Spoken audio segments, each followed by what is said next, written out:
Setting yourself up before a wipe in Escape from Tarkov and prior to the wipe can be one of the best things to give yourself an advantage over everyone else who hasn't set themselves up correctly. So today I'm going to give you a few tips as to making that experience easier. So if that sounds good, make sure to like this video and let's get into it. One of the biggest limiting factors as to progressing your account through various different quest lines can not only be taking out PMCs for various different PMC requirement tasks, but also the fact that you're going to require so many different items for the game. But there's one little trick that you can do right now prior to the wipe and of course after the wipe that are going to speed this up significantly because of the fact you can now add various different things to your wish list. How exactly does this wish list actually help you? Well, it essentially targets everything that you require in that wish list when you're in your raids, which mean that even if you don't have a quest right there and then, you're going to be able to know that you need a item for a quest. And so what you can do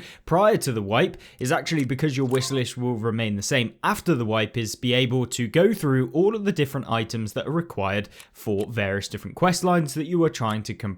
Now, on screen right here is the Tarkov help quest items list, and this is a website that basically runs through every single one of the items required for all of the quests in the game as of the recording of this video. So as you go through, you will be able to see what is found in raid and what is required to be found in raid and what isn't. And so all you have to do is find all of those found in raid items that are required. There are other websites you can use if you want to, but once you get the full list of all of those items, you just individually add those to your wish list either before the wipe at the very beginning of the wipe, and that allows you to essentially stockpile up all of those requirements for that quest, and that way you can shove them into a place which you don't have to touch, and as soon as you get the quest that you need to complete, you just complete it. To add stuff to your wish list, all you need to do is search up the item and then right click it and you can add to wish list. What you want to do is add it to the wish list for tasks, and that way you can have your task wish list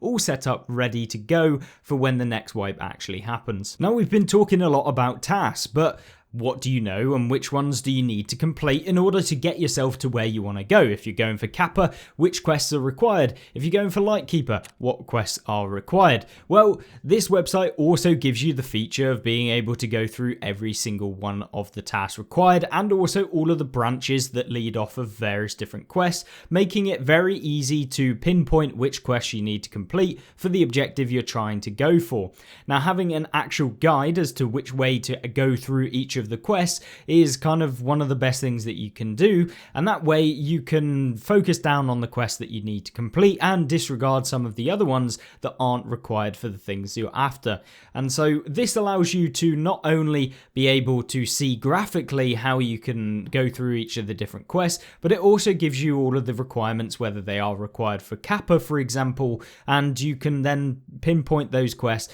and complete those in its entirety. And that goes hand in hand with your wish list because of the fact that this now shows you all of the items that are required for that. And that goes hand in hand with your wish list because of the fact that this now shows you all of the items that are required for that quest. Now, of course, you're not going to be able to guarantee that you'll get all of the items required for each of the individual quests right before they come up. And there are also some very annoying actual items that you're going to need and in very specific locations on various different maps that you're going to have to complete. But a lot of those actual items are actually available within the hideout crafts, and hideout is of course one of the best ways to get those items to complete those quests. And so when it comes to the early wipe, upgrading your hideout is one of the best things that you can do because of the fact it unlocks all of those crafts. The higher your workbench level, the better it's going to be. The higher your lavatory, the better it's going to be. The higher your nutritional unit, the better it's going to make those tasks and a lot easier, and of course open up the possibility of completing tasks without having to specifically search for items,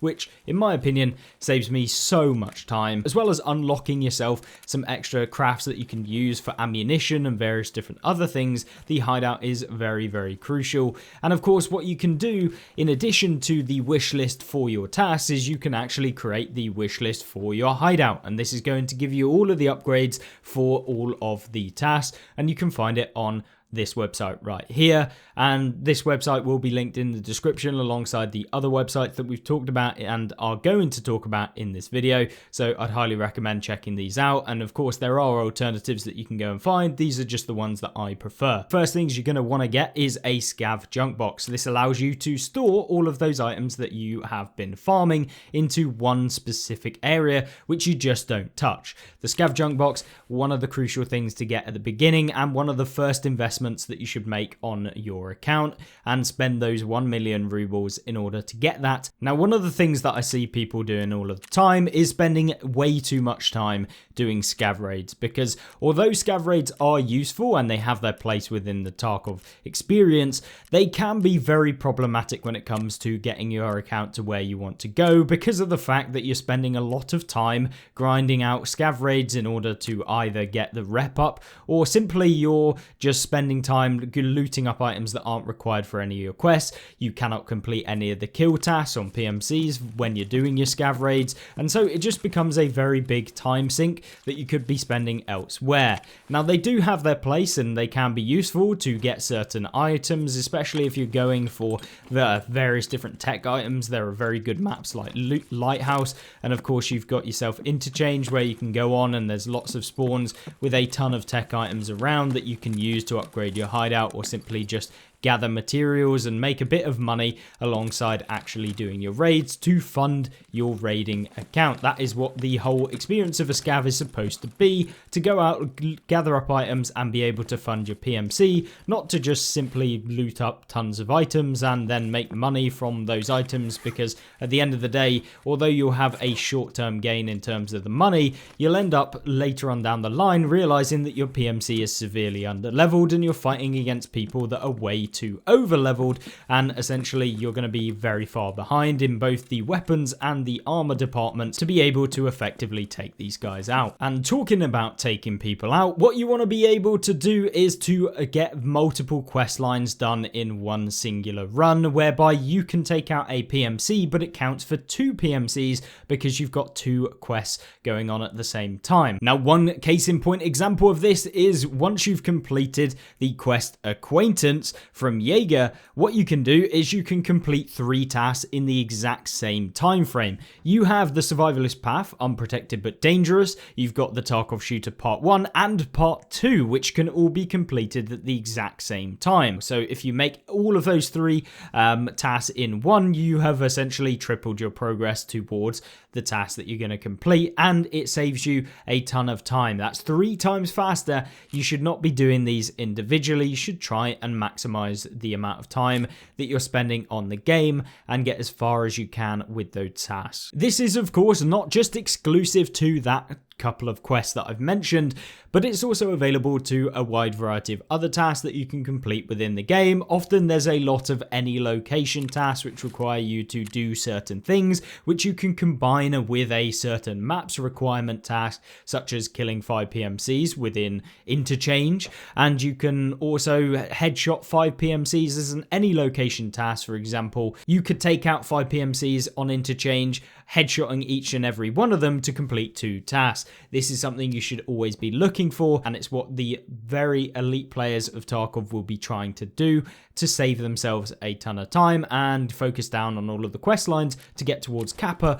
or some of the other things required. And then the final thing is your daily quests. Daily quests are something that are overlooked by a ton of people and can actually feature into, as we just mentioned, completing multiple tasks at the same time, because some of them will require you to eliminate PMCs. Now, granted, some of the daily tasks are just completely impossible to do very easily. I'm looking at you, Fence. Some of those are absolutely cracked and probably shouldn't be done ever, and they shouldn't be replaced either. But for all of the other traders in the game, you'll be able to complete their tasks relatively easily, and they usually come in some form that are related, that you can grind out some gear or use some of the items that you've been storing for a while in your just scav junk boxes. And so So once you've done those tasks, you'll get increased rep with all of the different traders that you complete tasks for. And this is a very big boost, as often what you'll find is that you're limited by your rep when it comes to the traders as to upgrading your hideout. So completing all of those daily tasks will get you that little bit extra further towards where you want to be, and that is just one of the best things to do. And not only that, some of those actual tasks will give you some of the items that are required for other tasks, not in specific because the rewards from each of the tasks are pretty random, but you can always get lucky and end up with items that's relatively difficult to get but will be rewarded from one of those daily tasks, so it makes it even better. And then combine that with your weekly tasks. Doing those can be a massive chunk of XP, which will boost you towards your level 15 goal to unlock the flea market, and of course enable yourself to earn a ton of money, as the early game wipe flea market is usually pretty crazy in terms of some of the prices of items within the game, which people are trying to grind out. And if you've already completed some of those, you can sell off those items that you have already completed for your hideout and make a ton of money that way, rather than just trying to run on your scav to make money and not actually progress your account individually. So with that being said, I hope you enjoyed this video, and we'll cover a few more in some upcoming videos. So if that sounds like a good thing, then make sure to subscribe down below to be notified when all of my videos go up. Thank you very much for watching, and I'll see you in the next one.